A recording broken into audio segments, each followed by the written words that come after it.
Pour présenter des variables quantitatives discrètes, bon, la première façon de présenter des données, c'est à l'aide d'un tableau.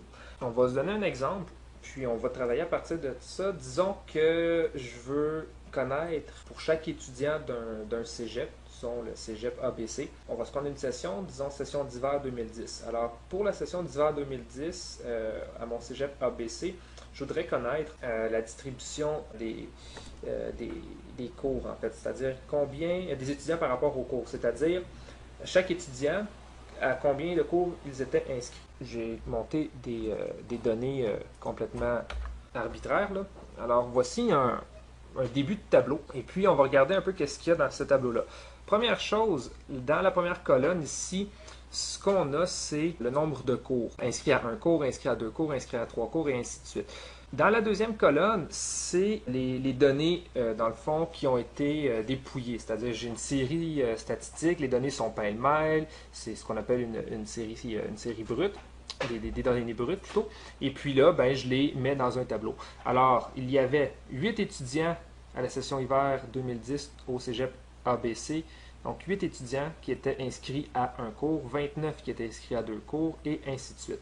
Alors, première chose, on va nommer nos deux colonnes ici, parce qu'un tableau, bon, premièrement, pour une variable quantitative discrète, comme c'est le cas ici, c'est discret, on est capable d'énumérer les valeurs. Le tableau a toujours 4 colonnes. La première colonne, c'est toujours le nom de la variable. Donc, on va venir inscrire ici le nom de la variable, qui est nombre de cours. Donc, nombre de cours inscrits. Pour le tableau, c'est pas très grave. Là. On va ajouter un titre tantôt. Le titre, lui, sera très précis. Donc, ça va venir combler le fait que nos colonnes sont peut-être un petit peu moins précises, le titre qu'on leur donne. Alors, nombre de cours pour la première. Pour la deuxième, on va dire que c'est le nombre d'étudiants. Donc, nombre d'étudiants inscrits, là, mais disons nombre d'étudiants, comme j'ai dit tantôt dans le titre, on mettra ça plus clair. Donc, nombre d'étudiants. Alors, quelques petites remarques. Première colonne, ici, toujours le nom de la variable.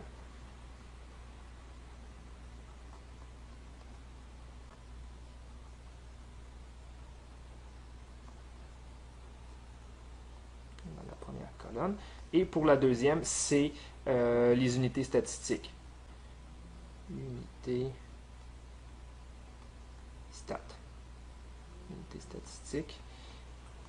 Alors ça s'en vient dans la deuxième colonne. Donc, le nom de la variable dans la première colonne, toujours, et la fréquence pour les unités statistiques. En fait, c'est l'ensemble de mes étudiants. Ici, les unités statistiques et la fréquence. Alors, la valeur 5 pour ma variable nombre de cours, j'ai obtenu 379 réponses, c'est-à-dire la fréquence est arrivée, donc la valeur 5 est arrivée à une fréquence de 379 fois. En bas ici de cette colonne-là, bon, le total, vous remarquez le total ici, j'ai fait une ligne rouge là, pour dire où est-ce qu'on le fait. On aura un total ici dans la troisième colonne, mais pas dans la quatrième. J'expliquerai tantôt pourquoi. Alors le total, bon, ben, tout simplement, on additionne les nombres qui sont dans la deuxième colonne. 8 plus 29 plus 80 plus 6 plus 3, et on arrive à un total de 1488. Ceci, dans le fond, ça correspond à la taille de mon échantillon.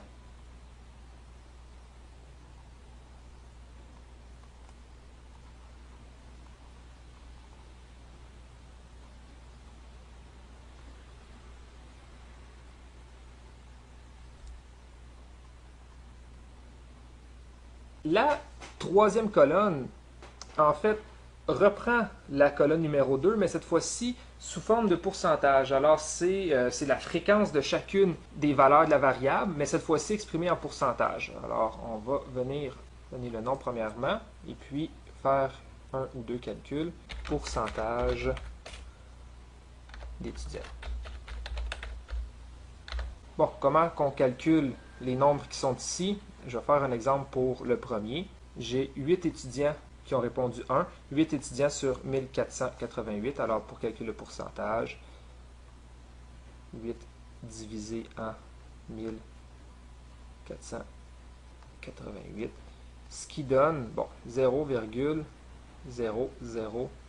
0,54, j'arrondis. On va le mettre en pourcentage, 0,54%. Alors, on reporte le 0,54% ici et on fait les calculs similaires pour tous les autres. Par exemple, pour lui ici, 563 divisé en 1488, la réponse en pourcentage, on l'écrit ici. Alors, je vais faire les calculs pour tout, je vais vous les afficher et puis vous pourrez vérifier, voir si vous obtenez les mêmes réponses. Donc, vous avez tous les pourcentages. Maintenant, ligne totale, pardon, eh bien, c'est tout simplement la somme de tous ces pourcentages-là. On écrit la valeur théorique, donc c'est toujours la même valeur qui vient ici.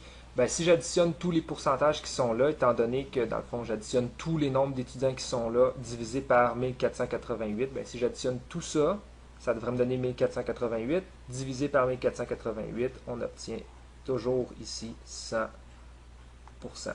Ça se peut que quand vous allez additionner vos nombres ici, que vous n'obtenez pas tout à fait 100%. Vous pourriez obtenir 99,99 ou 100,01%, quelque chose de très très proche. En fait, c'est normal, c'est que tous les pourcentages ici ont été arrondis. Moi, j'ai décidé d'arrondir à 2 décimales. Comme c'est des nombres arrondis, ben ça se pourrait que additionner, ça ne donne pas tout à fait 100%.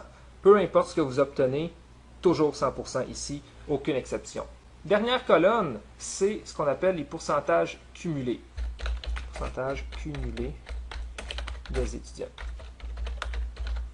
Pourcentage cumulé des étudiants. Donc, pourcentage cumulé, qu'est-ce que c'est? En fait, pour chacune des pourcentages qu'on a là, ce qu'on vient ici, c'est on va prendre le pourcentage qui est adjacent et on va additionner tous les pourcentages précédents. Bon, pour la première case, on obtient 0,54 parce qu'on n'a pas de différence ici. Donc ici, on obtient 0,54.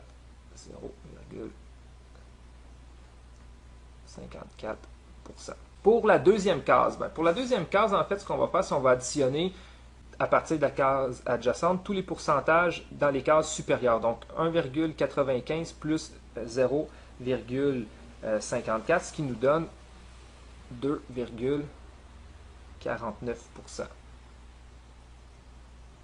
Je vais venir faire le calcul ici. 0,54% plus 1,95%. Bon, maintenant pour le troisième, on pourrait continuer comme ça, c'est-à-dire 5,38 plus 1,95 plus 0,54. C'est un petit peu fastidieux, surtout qu'en fait, le nombre ici, 2,49, c'est déjà la somme des deux premiers. Donc, pour obtenir le nombre ici, tout ce que j'ai à faire, c'est additionner le 2,49% qui représente les deux premiers à celui-ci. Fait qu'en fait, pour calculer la case ici, ce que je fais, c'est que je prends le pourcentage adjacent et le pourcentage strictement ici, directement supérieur. Là. Alors, pour calculer celui-ci, ce que je pourrais faire, c'est 2,49% auquel j'ajoute 5,38%. Ce qui donne 7,87.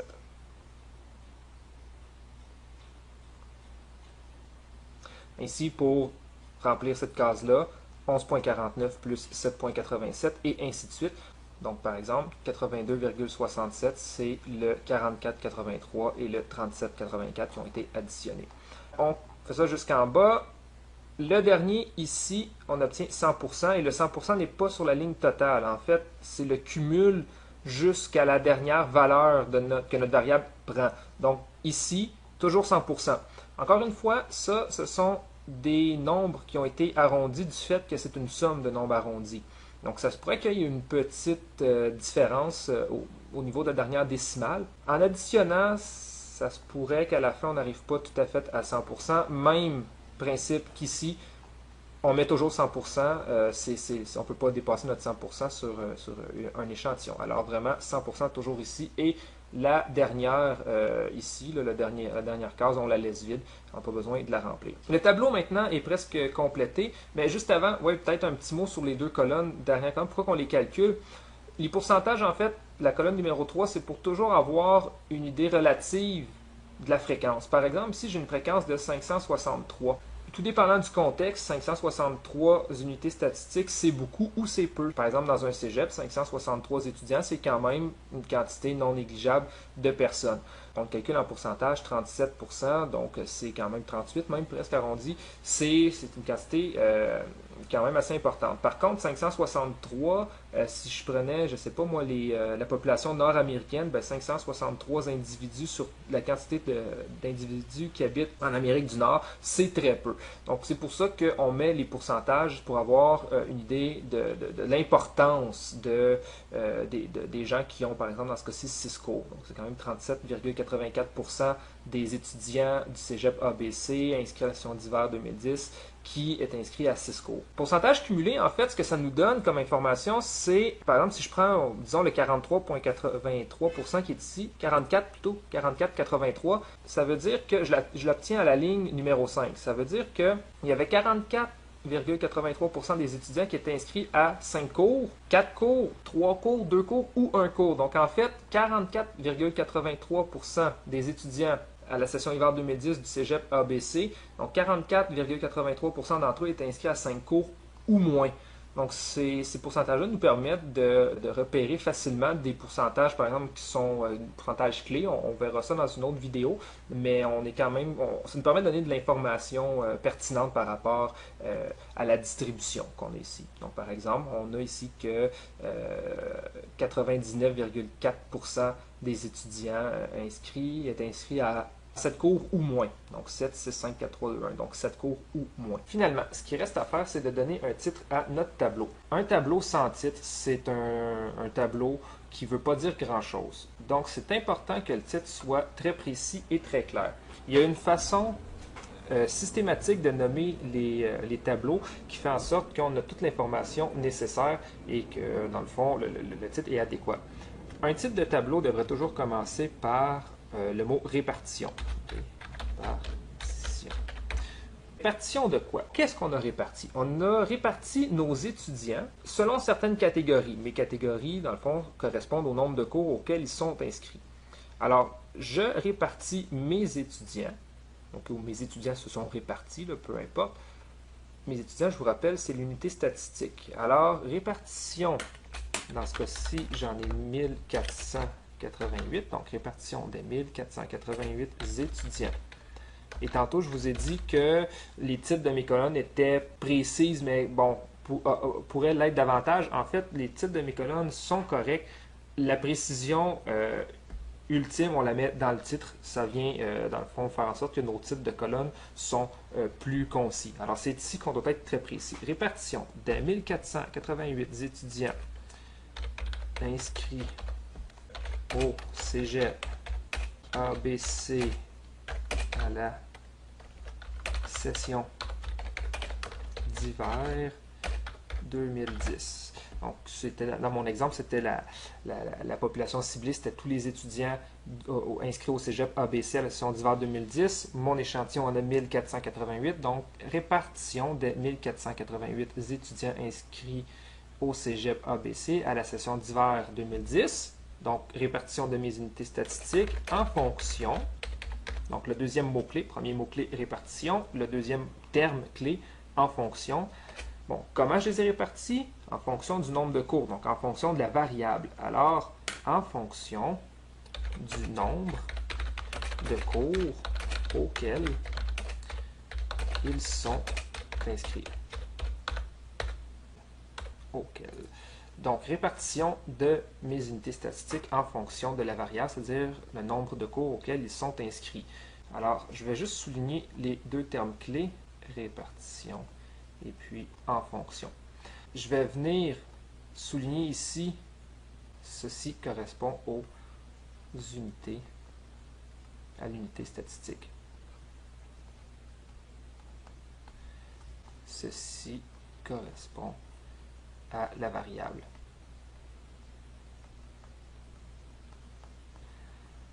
Alors, pour résumer, comment donner un titre de tableau? Toujours la même façon. Voilà, alors vous avez la façon de donner un titre qui va toujours fonctionner. Répartition des unités statistiques en fonction de la variable.